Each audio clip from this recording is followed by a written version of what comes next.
Fridays. Tonight we have a very special program. Some of the first Fridays, sometimes we have a mystery poet. And this is one of those times. So I'm going to start by saying that thanking you for coming. If you want to read, or if you want to be in our mailing list, please fill out the notebook and put a check mark by your name if you want to read.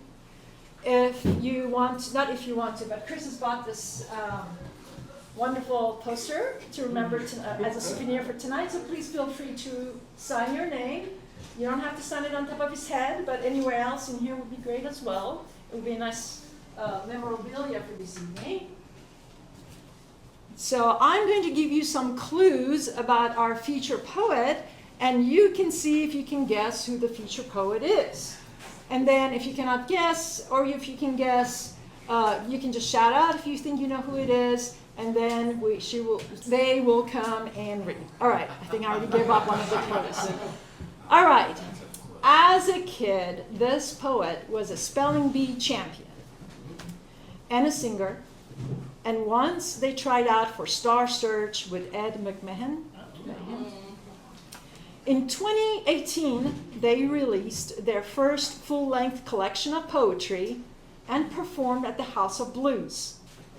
In 2022, Invisible Lines did a tribute to their work, selecting 19 pieces to adapt for a stage performance. Deep? No. But thank you. They have worked in the healing arts for the last 16 years as massage therapist, caregiver, and a life coach. Currently, they are working on their second full-length poetry collection entitled The Ocean.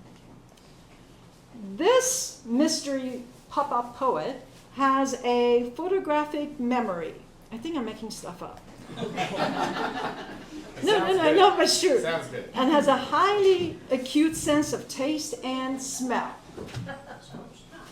This feature poet shares the same name as this mystery poet shares the same name as our feature poet. I'm sorry? That's right, it's someone named Chris. I'm not Chris. Our feature poet is Chris Hudgens. Hopefully I didn't butcher him.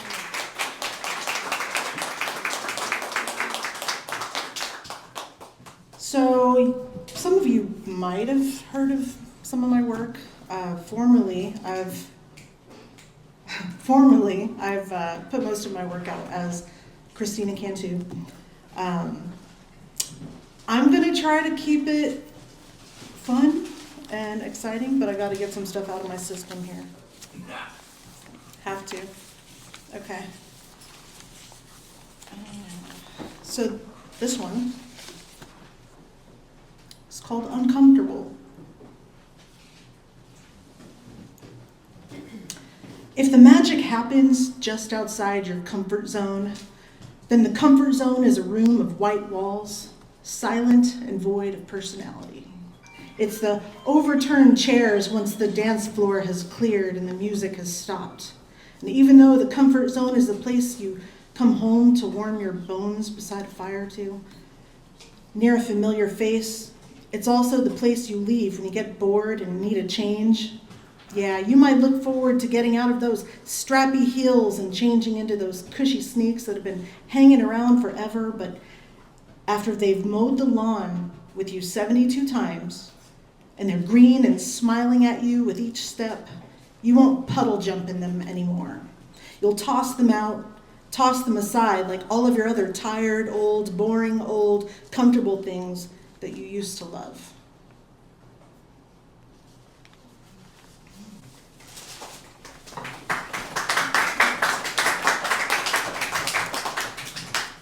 So I tend to write pretty heavy stuff.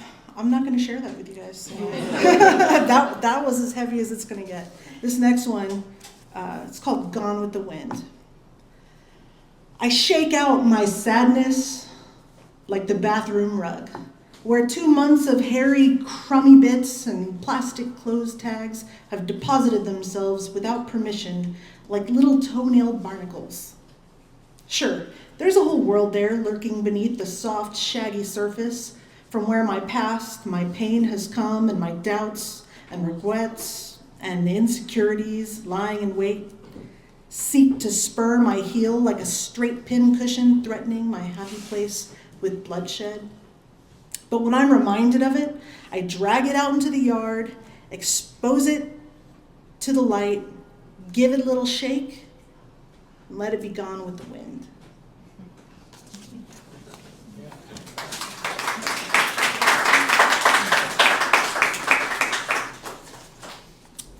So this piece, I had the pleasure of writing when I was granted the opportunity to do the PM show. I don't know how many of you have heard that with Fran, but this is the first time that I've shared this outside of that venue, and this is the first time that I've shared it without a musical accompaniment. So just imagine. This is a little bit about me. It's called I'm American. My uncle fought with Washington, and my cousin was Daniel Boone. My white half worshipped Jesus, and the brown bowed to the sun and moon. I'm a walking contradiction because I'm trapped somewhere in between pride for my revolutionary heritage and shame for the atrocities. Because I'm American. American as Dutch apple pie. I'm just as American as a greasy French fry. As American as indigenous peoples' mass genocide. I'm American, and if you ain't, you best run and hide. 'Cause I'm American, whatever the heck that means. I'm American, and I have American dreams that turn into nightmares and American screams.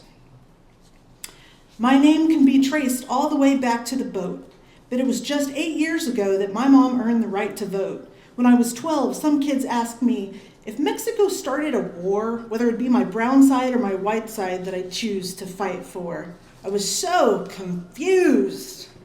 But I'm American as the 4th of July, as American as the great political divide, as American as PTSD and veteran suicide. I'm American, and if you ain't, you best run and hide, 'cause I'm American, whatever the hell that means, and I have American nightmares that are third world people's American dreams. I'm as American as the epidemic of mass school shootings, as American as racism, violence, and lootings, American as the broken public educational system, as American as the industry of for-profit prisons, but I wave my flag. I'm as American as an electoral college election, as American as a 4-hour blue pill erection, as American as Native people's mass genocide. American. And if you ain't, you best run and hide. 'Cause I'm American. Whatever the fuck that means. I'm American, but I have American dreams that end in disappointment and American screams. This land was your land, but now it's my land. Hegemonic powers ordained by God's hand. And as I oppress you, it won't help to fight. 'Cause I'm American, and imperialism is my birthright. 'Cause I'm American, like processed squares of fake yellow cheese. American, like juvenile onset diabetes. American, like the war on medicinal plants like weed. I'm as American as the pharmaceutical drug lobby. I'm American.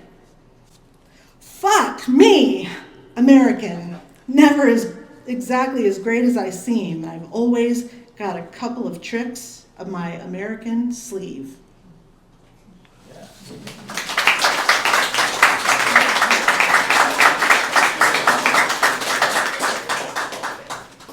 Thank you. Good. Nightmares are still dreams. Thank you. Good point. Okay. So I'm sharing this one. I was kind of on the fence on whether or not I wanted to share it. And then it just so happened I had one of these giant creatures fly into my home today before I came here. This was written in 18, so I found it to be a little fortuitous. It's called Satan of Perdonalis, if you're from Texas. Otherwise, it's Paternalis. You got the same thing. Exactly. Nothing could have prepared me for the day I'd be brutally mauled by a giant carnivorous grasshopper. I should have known by the fact that I initially mistook him for a frog hopping across the gravel driveway, that a grasshopper of that size would be no easy adversary. I should have known that his nonchalance as I crept closer to him was not a lack of fear, but a telltale sign of my imminent doom. But oblivious as I may sometimes be, I advanced upon this green giant, not unsuspectingly, but perilously. And trust me, this was not my first rodeo. This would not be the first time I would feel the flicker of wings fastidiously fighting for flight, nor would the first time strong legs would wrap themselves around me, attempting to kickstart their way towards freedom. It would be the first time I felt sympathy for Evander Holyfield. Suddenly provoking memories of Tyson's teeth and the consequent carnage. It would also be the first time I'd go straight MMA on an insect and headlock a motherfucker. What I did not suspect, however, was that he would anticipate my moves. Grappling and blocking like a pro, massive mandibles at the ready, a looming threat to just back the fuck up. Digits mangled and pride bruised, I'm certain to have learned one lesson throughout this debacle. Make sure to befriend this carnivorous katydid, the Neobarietta spinosa, commonly known as the red-eyed devil, in the event of a bar fight.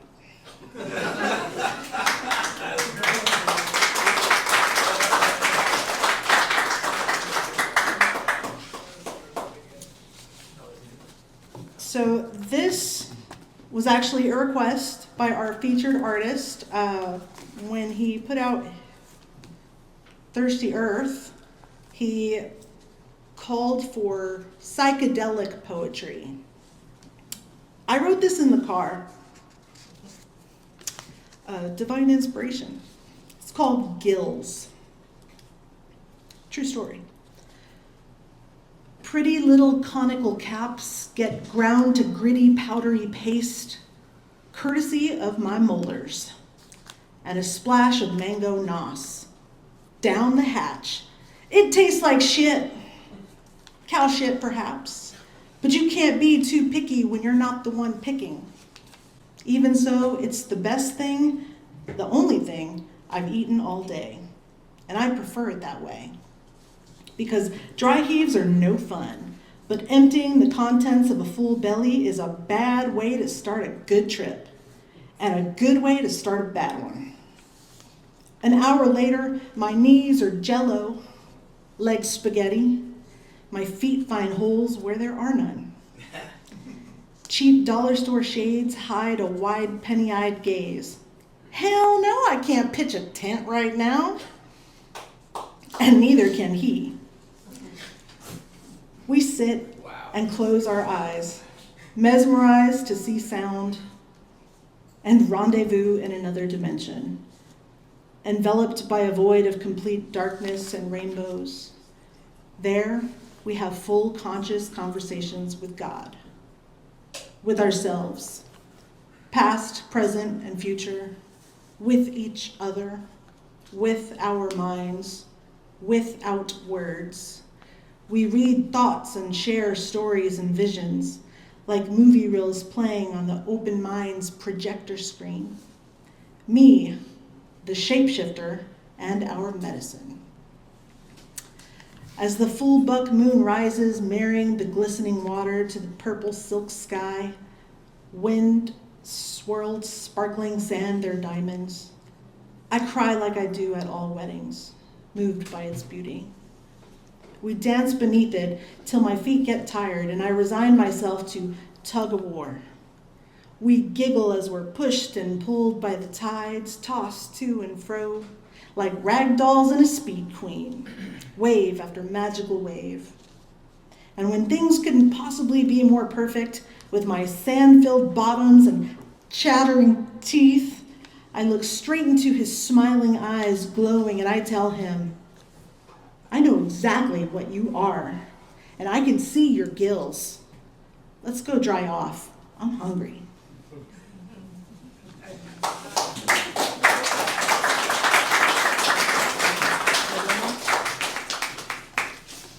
Okay. If you've ever heard any of my work, it's probably this one. This is also a request. It's a crowd favorite. When I was writing my circus-themed book, I knew that I wanted to have a hot dog vendor in my book. Why? Because when I was 17 and I wrote this poem, it had a hot dog vendor in it and it needed to be here. I just felt it. And that day, I was like, this is the one that I need. And I saw a hot dog cart on a trailer in front of me, cutting me off on 610. And I'm like, today's the day I write that story. So this is my imaginary encounter with the hot dog vendor. It's called Sweaty Sam the Hot Dog Man. A love story. Oh, peddler of processed and pressed poultry in pork paradise. Won't you part my soft, warm buns and slather them with a generous squirt of your coarsely grained, slightly tang pungency? I long for the taste of your hot, mustardy perfection, harmonizing with the sweetness of your pickle. Relishing the recollection of the first time I lick my lips in anticipation. Ravenous as I search longingly for your eyes, unmet. But I'm patient because I understand the toils and spoils of your labor. I appreciate the way the sweat beads beneath your paper crown as the steam rises from the efforts of your fur-knuckled fingers fastidiously flirting with your footlong before you give it to me. But today, Sam, is a new day, and I won't be satisfied with the usual, not today. Because today I'm here to have my world rocked. Oh, Sam, please sprinkle your cheese all over my hot, plump meat so together they meld and melt with odoriferous onions into an ecstasy, tantalizing the tip of my tongue with a pleasantly peppery explosion. And don't fucking stop until it's covered in a greasy, messy sea of your salty goodness. I want you to give me so much of your spicy chili that it dribbles down my chin, and then purposefully place your pickled peppers on top. I want the heat of your seeds inside my mouth, juice burning down the length of my throat, and this time, Sam, this time, give me 100% beef.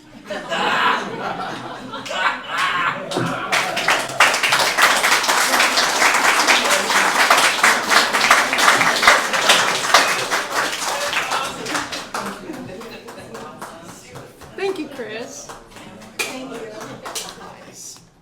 Chris Wise is a poet, novelist, voice actor, television host. He has published in various poetry anthologies and literary magazines. He was a featured author in Cowboys and Indian magazine, in issues with Kevin Costner, Jewel, and Ted Turner. He was featured in the Huffington Post's video reading series, was animated as a cartoon, appearing as himself in the comedy series The Damn Show. He hosts The Crawl, where he travels to wineries, distilleries, and breweries, tasting flavors and meeting the people who make them. He has performed at the Moth, was a featured poet for Houston Poetry Month, and had one of his radio interviews syndicated by NPR. His major publications include Colliding with Orion, an innovative textbook on writing poetry and short stories by Whistle Press, 2017, Smirk of Fortune, an outlandish satirical novel, The Atomic Underground, 2020, and Thirsty Earth, a journey through addiction and heartbreak, a full-length poetry collection by the press is The Atomic Underground in 2021. He has many music collaborations. The major ones are collaborating with musician Ryan Harris for the album Two Line Beggar's Dozens, writing the lyrics to Hypocrite's Delight on Tex Allen's album, Tex Allen and the Sunshine Friends, and performing audio selections for the Colliding with Orion CD which accompanies the textbook. Sorry, I cannot speak tonight. He's a veteran of the U.S. Army, earned an English degree from Texas A&M, a master's degree in technical communication from University of Houston, downtown, and currently lives in Houston, Texas. Everyone, please welcome Chris Wise.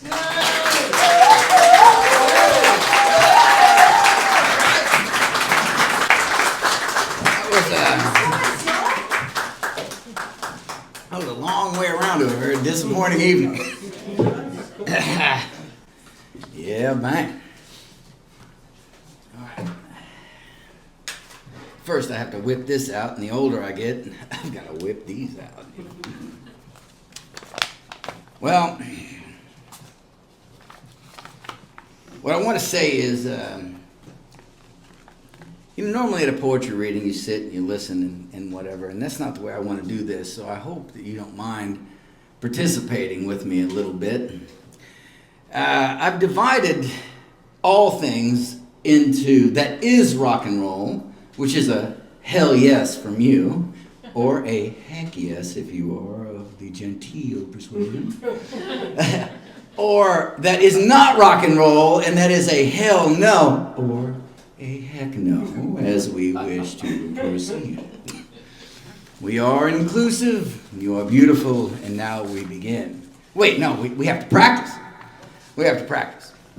So I'm going to say, that is rock and roll, and you're going to say, hell no! Wait, hell yes! I was testing you, you passed, everyone else failed. No, I failed, everyone else failed. Again. But right this time and with feeling. Don't fuck with me. All right. That is rock and roll. Hell yeah! Oh my God, I felt that in my marrow. All right, hold on. I just told a sad one. It'll be okay. That is not rock and roll. Hell no. All right. Yeah, it's weaker, but not bad. You passed still. I'm used to giving the magic 70, as you know. Just kidding. All right, you know how kids, when they're just about to pass and you're going to get called in the office if you don't do it right, then they force you and you give the magic 70. All right, I did want to begin our discussion tonight by talking to you about a time I had my ass kicked by a girl. Which one? It was... I was young, we were living in the Merida Apartments in Tulsa, and this is kind of how it went. The first time I pulled a knife on someone, I was 6, and getting my ass beat by a girl. Her younger brother was Anthony, who I used to beat his ass all the time because he was my age. But as I tried to run, she kept a fistful of my hair. and dragged me through the grass with her bike while pedaling until she found a clear patch to ride hands-free, and then she began clobbering me with her free hand. I finally broke loose and scampered up a spindly pine that was barely tall enough to keep me out of reach, and I broke off a branch to try to horsewhip her, but she easily stripped it away. I was a bad fighter, and I threw pine cones at her, but I ran out, which that only enraged her further. And then, fearing for my life, I pulled my steel. It was a pathetically small blade that was shaped like a bowling pin, and it fit on a key ring. Size doesn't matter. But everyone, everyone likes a battleship in their harbor. Yeah, man. Anyways, I had not yet learned the genteel manners that I have before you today, and I shouted, "You want some of this, bitch?" as I fumbled with the blade, but then I instantly cut my thumb. Like, I did. That was happening. I was like, oh, Christ. I've cut my thumb. And then she was looking up at me from the base of the tree and shouting and laughing, of course, less genteel insults. And she said, "I'll stay here until you bleed to death, you little shit." And she nearly did. I was feeling weary. But then she was called home to her piano lesson and snacks. And then she was leaving for church. Getting your ass kicked by a good piano-playing Christian girl with the Lord on her side is not rock and roll! Hell no! All right, that was good, man. I had some feeling to it. Yeah, I did deserve it. I'm not going to say I didn't deserve it. It was just survived because of it. And it made me stronger because it didn't kill me. I read that somewhere. All right, but as you know, the struggles we face as children are only the beginning. You know, we grow up, and then we sell ourselves for possessions that own us. And then we have all kinds of new battles that we have because we are hooked on the opiate of first world living. And then we find ourselves in positions like this. Of course, after a dramatic sip. And this, by the way, I was doing well until he gave me this. It's a very high point alcohol, and I was good, and now I'm over the edge. So I'm sorry, but you get what you get, and that's the price of admission. Yeah. Hell yeah, and that's rock and roll. I'm hearing you. Yeah, right. Okay. All right, this is from one sardine to another. Balloons shaped like fish and crabs float in shiny clusters behind the presenter with his crackling microphone telling us about our new appraisal system. The system that they'll use to put us on growth plans and to fire us. It's all laid out in such a benevolent light and so earnestly that one might believe all the sunshine and beach line, and it's painted softly by the bobbling balloons and complimentary orange juice. But they let go 19 of my colleagues last year. Some are still unemployed. Times are hard, and though my reviews are good, I could fall from favor and find myself on the fat side of the knife, trim for the scrap heap. I work too many hours to go to the beach. I can't afford pretty balloons like those. Or even eat fish very often that isn't canned, and none of us can afford to be canned. And that's the ballad of your career. I want you to remember that your career is the headstone where your dreams used to be, you know. And then you became this thing that you would have laughed at when you were about that tall, man. Now tell me the truth. But we're going to go back again and do it on Monday. Is that a lie? It's not rock and roll, Chris. That is not rock and roll. Hell no. No, know. That's why we take pills and shit, you know what I mean? The pharmaceuticals are loving us, man. Hell yes. Hell yeah. And by the way, all right. Yeah. So anyway, I'm going to move past this one. Yeah, that's what I want to do. I want to go on to this. Because I'll tell you something, man. It's all fun and games at work until you have a bad... I want, just for the record, in case my boss does see this, I have a great job right now. I love my job. I love my boss. But my past boss, well, way in the past before this one, hated me.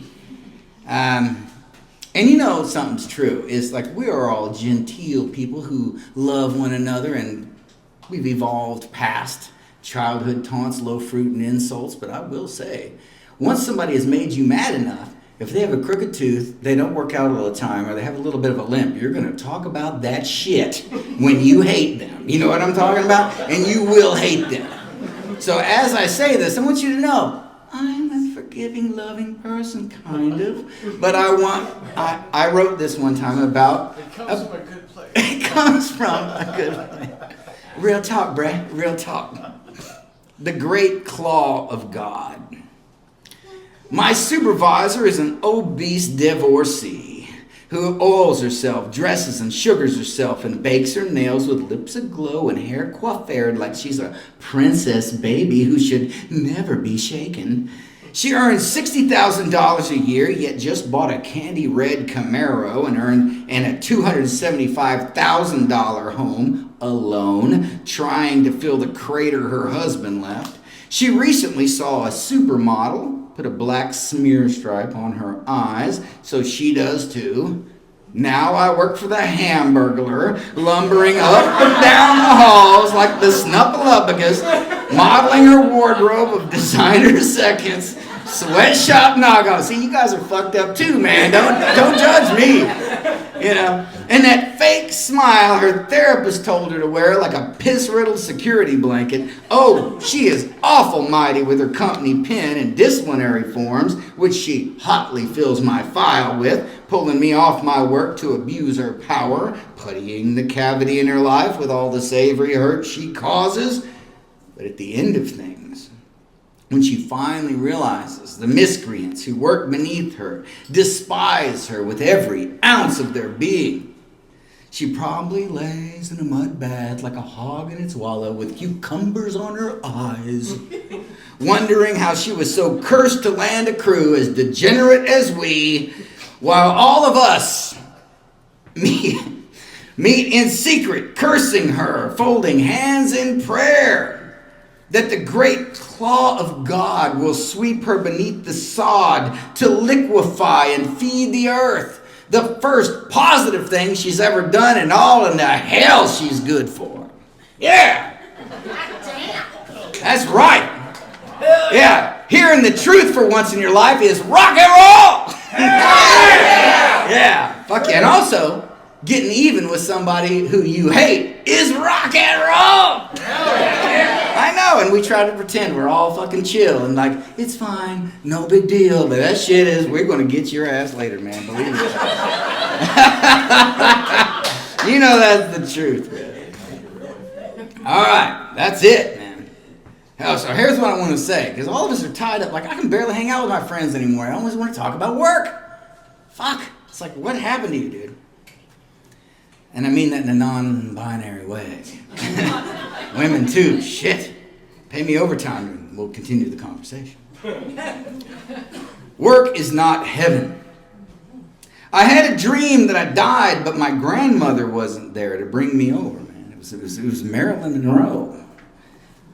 And she was glittering on a cloud, and her lips sparkled like ruby slippers to take me to heaven. And I hopped on her back, thinking she would fly me with her tiny wings up to St. Peter's Gate, and she looked back at me over her shoulder, you know, because I was behind her real good. Yeah. And she said, "Shut up, man." She said, "Hold up, honey. Where's your token?" "You have to have a token." And I said, "Well, shit, Marilyn, I don't have a token." And she winked at me and said in her most sultry, happy birthday, Mr. President voice. You broke-ass motherfucker. Go back, Chris. Go back and do something with your life. So before I knew it, I was falling through the Herculean heights of Heaven's Gate, back and far through the ether, through the nothing, black to light, into the black light of my living room, light to flesh, and I alighted on the bed, and I felt my phone ring, and it was the titty bar. They wanted me to come up for an interview, and that's how I started dancing. No. All right, I was a bartender, man. And most people don't know this, but I grew up for a short time, only during the formative years, in a strip club. It was called the Lucky Ladies in Spencer, Iowa. And, my brother will tell you that. And I want to say to everybody, this is my brother Rob right here on the corner. He's all the way here from Baltimore. You give a quick hand. I love my brother. And he's here. And, telling the people who matter to you how you really feel, that's rock and roll. Hell yeah! All right. You guys do have a heart, man. I was wondering about y'all after a minute. Okay. Now, since we are largely a gathering of writers, I wanted to bring up a few things. Do I lie that you are tired of the writers who think they're more esoteric than Ezra Pound? That they brag that they're a tested genius, yet oddly are not a member of Mensa. And double fuck them if they are a member of Mensa. You know what I mean? You try to catch it like, I am a member of Mensa. Well, double fuck you, get out of here. Nobody loves you. Nobody wants you around. I'm not toasting the champagne of beers to them. There's some back there if you wish. Do you want to toast? This is called, and by the way, this got rejected for publication at one time, and I'm so glad. I'll tell you later about the note the guy wrote me. It's shit's hilarious. But he must have been pretentious. It says, some of these poets who try to mimic antique form write in metered pontifications, scrabbling for words with heady Latin roots and affixes totaling at least 3 syllables. They reach for the objective correlative, referencing objectives and mythological and I'm too drunk to say it, biblical and philosophical illustrations. To expand their egos by feeling self-important, by bullshitting with a vernacular. We of the peasant stock are not supposed to understand. They want an inside joke. They want to pose as well-bred aristocrats who are more human than a clerk who eats tinned meats and takes a domestic beer after work on Fridays, more human than an ape of the service industry, than a civil servant. By quoting thinkers, they feel like thinkers. By reciting lines of French poetry, they feel attractive, exotic, and learned. But I say to do this is to compensate. Anyone can speak in garble or whisper anything about anyone on subjects in codes, but to unzip the trousers of a statement, to in simple terms take out one testicle, then the other testicle of a statement, and then to finally flop out the full uncut, donkey-strung, grotesquely masculine root of a statement, and wag it in plain sight for all to see, is the bold display of naked brilliance for everyone to share. And the others who think being a cult and exclusive makes them some genius are wrong. It just makes them assholes. Yeah. Hey, and calling people out in your poetry is totally rock and roll. Hell yeah! All right. Now, here's something I want to say. And I have some good friends. Let me make a big caveat here. And I kind of mean this and I kind of don't. I'm reading poetry. And sometimes you write things in the heat of the moment. So please do not be offended. The creative writing programs over the last 10 years, I'll say, the people who've come out are awesome.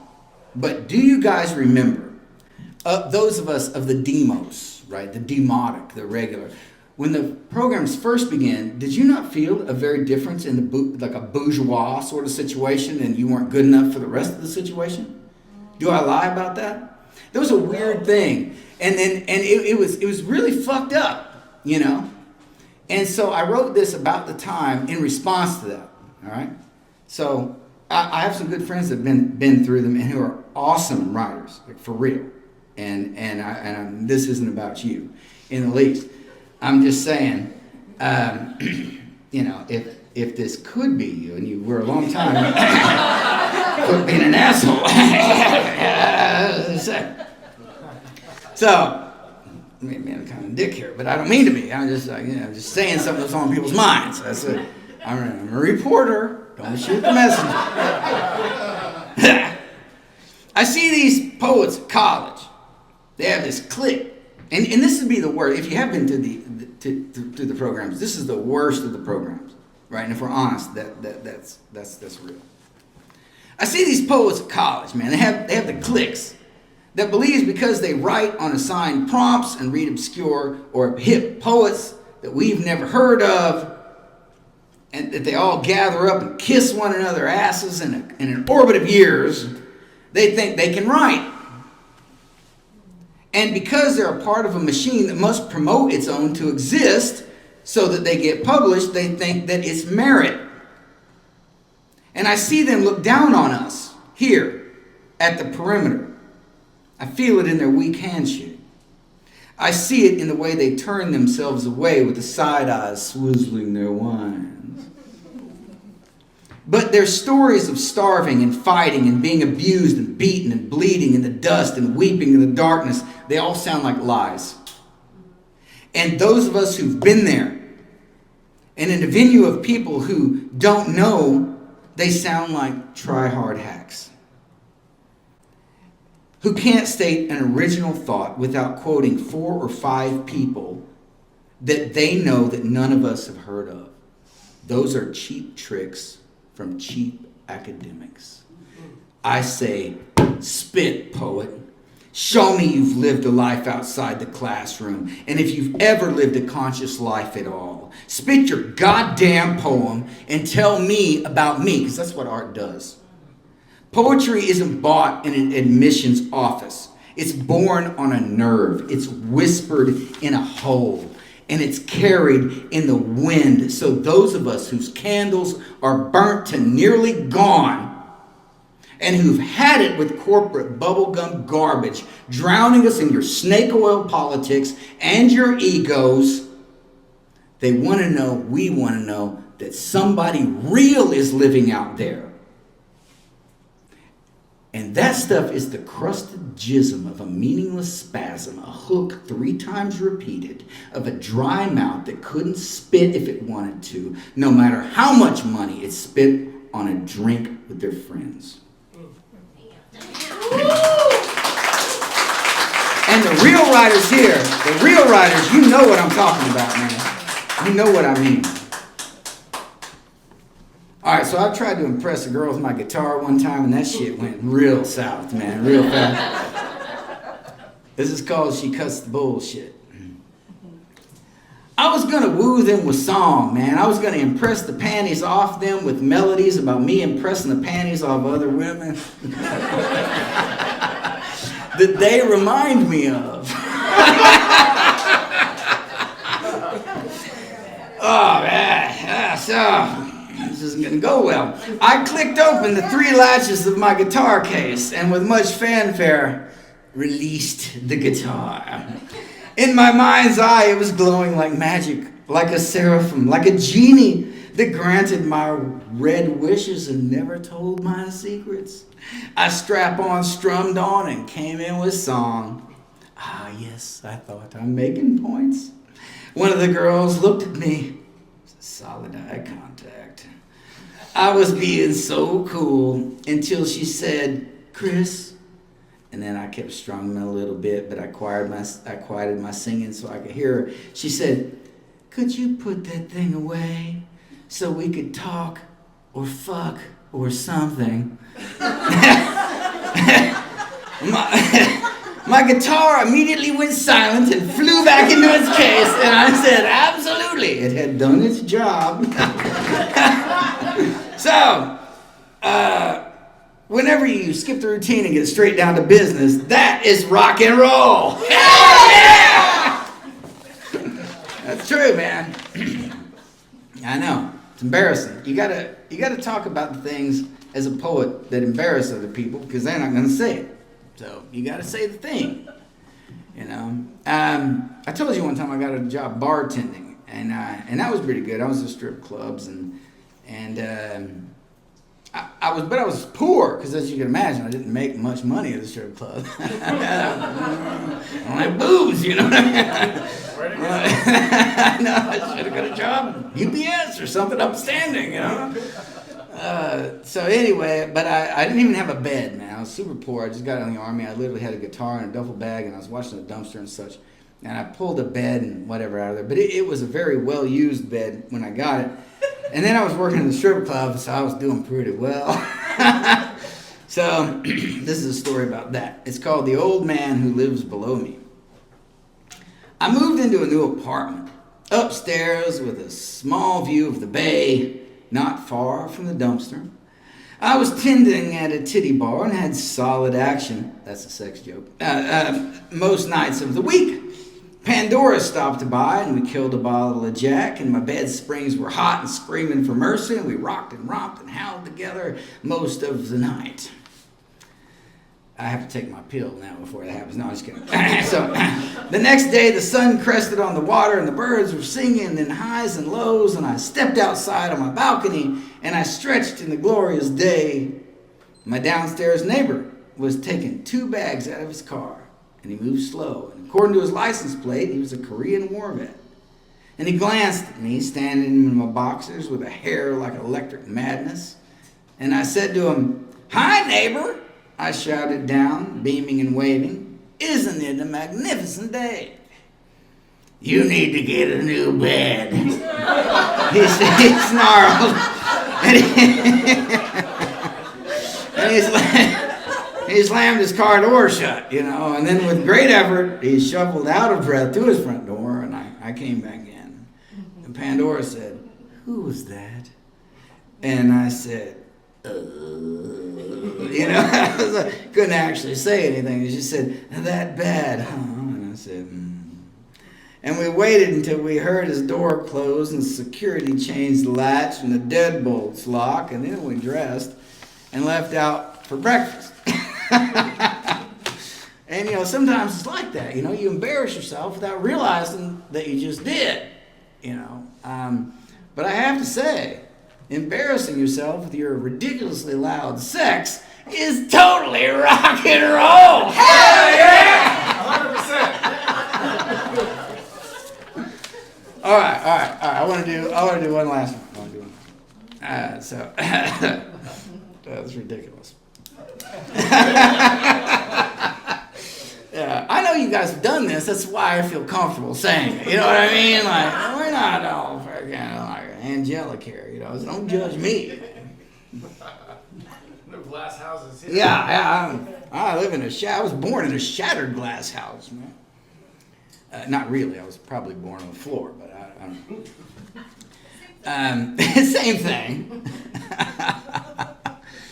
Okay, so I have to say, you know, we get where we are today by having wisdom, you know, and let us make a distinction that there is knowledge, and that's what's, no, there's information, that's what's in the books. There's knowledge from what you gain from the books, and there's wisdom from what you are able to apply from the books, right? And other people look towards you, even if you don't have that much wisdom, in certain things that they had. And this is called Liturgy of a Holy Rock and Roll Poet. And it's not that great, you know what I mean? It's just, it's not that wise, I would say. So it says, "I threw my empty across the room to the trash pot, sat back on the little couch. Friends were over and had questions. They were poor too, but somehow figured I held a key, something magic, that one day move me uptown. They listened, and this is what I told them. We all drink, sing, smoke, and dream, but dreams are empty pockets if dream is all you do. And you'll wind up like nearly everybody else. A could have been. A common man. And of course, there's nothing wrong with that if you don't think anything is. It takes more to hustle ambition. Persevere in the process. Lonely nights, block and rewrites, and peddling yourself to agents, publishers, and living the drunken misery of it all, man. But there are a few who endure. And they're achievers. That's the difference in feeling like a winner or a loser. Achievers have all been dreamers. Dreams are the easy part. And if you don't mind regret or being a failure for lack of trying, then it's okay for you to stop there. But put on a record and pass me another beer. They did, and I drank it. I drank them all. I'm Chris Wise, and that is rock and roll! Hell yeah! Thank you. It's your turn.